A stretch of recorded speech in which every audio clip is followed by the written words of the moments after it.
Researcher हैरान तो तब हुए जब अंटार्कटिका की बर्फ के अंदर से ये आवाज सुनाई दी।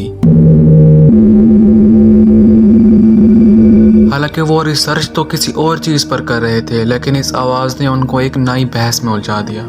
व्यूवर्स, हम इंसानों ने जब से अंटार्कटिका को डिस्कवर किया है तब से लेकर हम इसकी मिस्ट्रीज में ही उलझे रहते हैं। यूरोप से भी 40 गुना बड़ा ये बर्फानी कॉन्टिनेंट 30 लाख स्क्वायर किलोमीटर पर फैला हुआ है, यानी इसमें 4 इंडिया और 17 पाकिस्तान फिट आ सकते हैं। अंटार्कटिका दुनिया का वो वाहिद कॉन्टिनेंट है जिसको अब तक सबसे कम एक्सप्लोर किया गया है, और इसकी वजह हम सब जानते हैं। जी हाँ, यहाँ का एक्सट्रीम कंडीशन। पूरी दुनिया में जितनी भी बर्फ है, पहाड़ों या फिर बड़े बड़े ग्लेशियर्स में, इन सब को इकट्ठा भी कर दिया जाए तो भी अंटार्कटिका का सिर्फ 10% बर्फ बनता है। इससे आप अंदाजा लगा सकते हैं कि अंटार्कटिका की आइस शीट्स कितनी बड़ी हैं। पिछले लाखों करोड़ों सालों से ये बर्फ जमा हो रही है, जिसकी गहराई कई मकामात पर 4.7 किलोमीटर तक नोटिस की गई है। यानी अंटार्कटिका की बर्फ के अंदर 5 बुर्ज खलीफा सीधे खड़े किए जा सकते हैं। इसके बाद भी काफी जगह खाली बाकी बच जाएगी। पिछली कई दहाइयों में इस बर्फ के अंदर छुपे राज फाश किए गए हैं, पर आज भी यहाँ रिसर्चर अपनी जान को हथेली पर रखकर अंटार्कटिका के मिस्ट्रीज को जानने की कोशिश कर रहे हैं, जिनमें से 4 हम आज इस वीडियो में बात करेंगे, जिसमें नंबर 4 पर हैं पिरामिड्स। अंटार्कटिका के बारे में कई जियोलॉजिस्ट अपनी अपनी राय रखते हैं। कोई कहते हैं कि यहाँ इतने सख्त हालात हैं कि इधर कोई भी एशियन सिविलाइजेशन नहीं बसती थी। कुछ एलियन एक्स्ट्रा टेरेस्ट्रियल सिविलाइजेशन का लिंक अंटार्कटिका से जोड़ते हैं, लेकिन 2016 में सैटेलाइट ने अंटार्कटिका में कुछ हैरत अंगेज मंजर नोट किए। पिघली हुई बर्फ में से यहाँ पिरामिड्स जैसे स्ट्रक्चर्स को उभरते हुए देखा गया। इस फोटो ने जियोलॉजिस्ट में एक नई बहस छेड़ दी। इसकी चारों साइड्स ऐसे ही दिखती हैं जैसे इजिप्ट के पिरामिड्स की हैं, और एक एक साइड एग्जैक्टली 2-2 किलोमीटर बड़ी है। बात के बहुत ज्यादा चांसेस हैं कि ये कोई नेचुरल फॉर्मेशन नहीं बल्कि सिविलाइजेशन के हाथों बनाए गए पिरामिड्स हैं, और वाकई किसी ने ये बनाए हैं तो फिर ये भी मुमकिन है कि इतने बड़े अंटार्कटिका में और भी कई पिरामिड्स होंगे, या इनके रिलेटेड सीक्रेट्स बर्फ के अंदर दफन होंगे। अब अगर इस थ्योरी को सच भी मान लिया जाए तो बहुत सारे सवालात हमारे जहन में जन्म लेते हैं कि आखिर वो कौन लोग थे और इतनी ज्यादा ठंड में इन्होंने ये काम कैसे सरअंजाम दिया। हाँ, ये बात सच है कि आइस कोर ड्रिलिंग की मदद से लाखों साल पुरानी बर्फ के सैंपल्स भी मिले हैं, जिनसे ये प्रूव होता है कि लाखों करोड़ों साल पहले भी यहाँ ऐसे ही बर्फ थी जिसमें जिंदगी का होना इम्पॉसिबल था। पर 2017 में जर्मन जियोलॉजिस्ट ने कई मकामात पर कोर ड्रिलिंग की,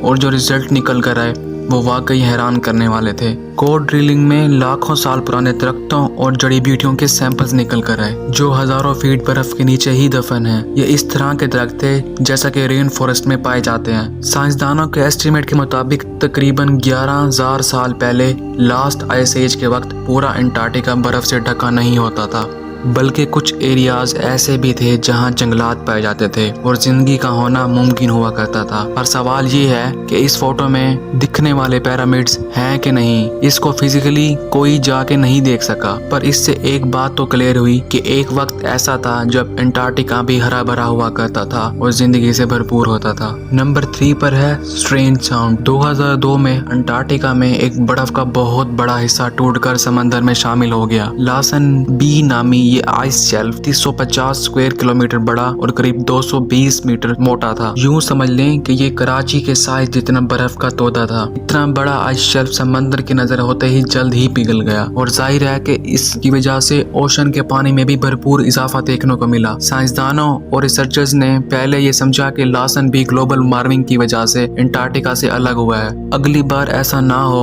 और कोई दूसरा आइस शेल्फ अलग होकर अंटार्कटिका में ओशन का लेवल ना बढ़ाए, इसलिए रिसर्चर्स की एक टीम ने अंटार्कटिका के नॉर्थ में रोज आइसशेल की बर्फ के अंदर 34 सेंसिटिव सेंसर लगाए। वो असल में जानना चाहते थे कि किन वजूहात की बिना पर आइसशेल टूटते हैं और इनको कैसे रोका जा सकता है। और आपको बताता चलूं कि जिस तरह डेजर्ट में ड्यून्स होते हैं, इसी तरह अंटार्कटिका में भी बर्फ के ड्यून्स होते हैं, जो कि आइस शेल्स को कवर करके इनको अच्छी तरह इंसुलेट किए होते हैं। इन सेंसर्स की मदद से आइस शेल्स की फिजिकल प्रॉपर्टी और इनके स्ट्रक्चर के बारे में पता लगाया जा रहा था। लेकिन जो रिजल्ट निकलकर सामने आया, इसने पूरी रिसर्च टीम में हलचल मचा दी। डाटा से मालूम पड़ा कि आइस शेल्फ हर टाइम वाइब्रेट कर रहे हैं और इनके अंदर से ये आवाज सुनाई दे रही थी।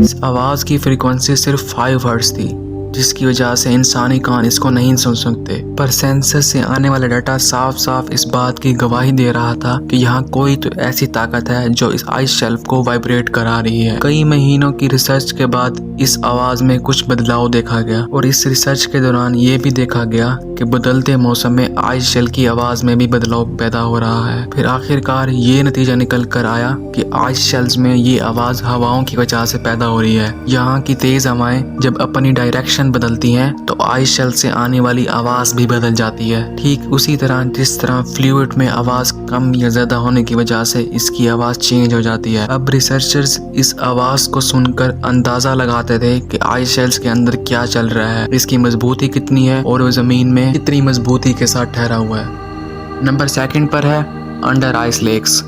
अंटार्कटिका की मोटी बर्फ के नीचे किसी भी चीज को इमेजिन करना काफी मुश्किल है, लेकिन हकीकत ये है कि साइंसदानों ने यहाँ भी अंडरकवर लेक्स डिस्कवर की हैं। 1970 में रडार की मदद से अंटार्कटिका के नीचे पहली लेक डिस्कवर की गई थी। एक एस्टिमेट के मुताबिक अब तक 400 से भी ज्यादा लेक्स डिस्कवर की जा चुकी हैं, जो पिछले हजारों सालों से बर्फ के नीचे अब तक फ्रीज ना हुई थी। इनमें से सबसे बड़ी लेक वोस्टोक लेक है, जिसको रशियन साइंटिस्ट ने डिस्कवर किया था। ये न सिर्फ अंटार्कटिका की बल्कि वॉल्यूम के हिसाब से दुनिया की सबसे बड़ी तीसरी लेक है। 350 किलोमीटर नीचे पाए जाने वाली इस लेक में से जब सैंपल्स निकाले गए तो इसका पानी -3 डिग्री सेल्सियस होने के बावजूद भी फ्रीज नहीं था और ये पिछले 2 करोड़ साल पुरानी लेक है। 2014 में साइंसदानों को लेक में से एक ऑर्गन्स मिले जो पूरी दुनिया में सिर्फ यहीं पाए जाते थे। इन नाकाबिले यकीन जानदारों ने ना कभी फ्रेश एयर का मजा चखा है और ना ही कभी सूरज की रोशनी इन तक पहुंची है, लेकिन फिर भी ये अपनी दुनिया बसाए बैठे हैं। लेकिन ऐसा मुमकिन कैसे है? एक्सपर्ट का मानना है कि इनकी एनर्जी का मेन सोर्स जमीन से निकलने वाली मीथेन गैस है। और अब नंबर 1 पर है माउंट एरेबस। दुनिया के ठंडे तरीन कॉन्टिनेंट में कोई जगह ऐसी भी होगी जहां आग लगी हुई हो, ऐसा इमेजिन करना भी मुश्किल है। ये हकीकत है कि अंटार्कटिका में भी वोल्केनोज पाए जाते हैं। सिर्फ रो आइलैंड पर ही 4 वोल्केनोज हैं, जिनमें माउंट एरेबस जीता जागता एक्टिव वोल्केनो है। ये 3800 मीटर ऊंचा वोल्केनो पिछले 1 करोड़ 30 सालों से अपने अंदर लावा उबाल रहा है। अंटार्कटिका में कई एक्टिव वोल्केनोज की मौजूदगी किसी अजूबे से कम नहीं है। ये अंटार्कटिका में ऐसी जगह पर है जहां खतरनाक मौसम की वजह से पहुंचना बेहद मुश्किल है। 2013 में पहली बार चंद साइंटिस्ट इस वोल्केनो पर चढ़ने में कामयाब हो गए थे और इन्होंने वोल्केनो की गर्माइश में कई ऑर्गेनिज्म को जिंदा पाया और ऐसा माना जाता है कि ये अजीब मखलूक सिर्फ और सिर्फ अंटार्कटिका में ही पाई जाती है। व्यूअर्स, उम्मीद है कि ये वीडियो भी आपको बहुत ज़्यादा पसंद आई होगी। वीडियो अच्छी लगी हो तो चैनल को सब्सक्राइब करें।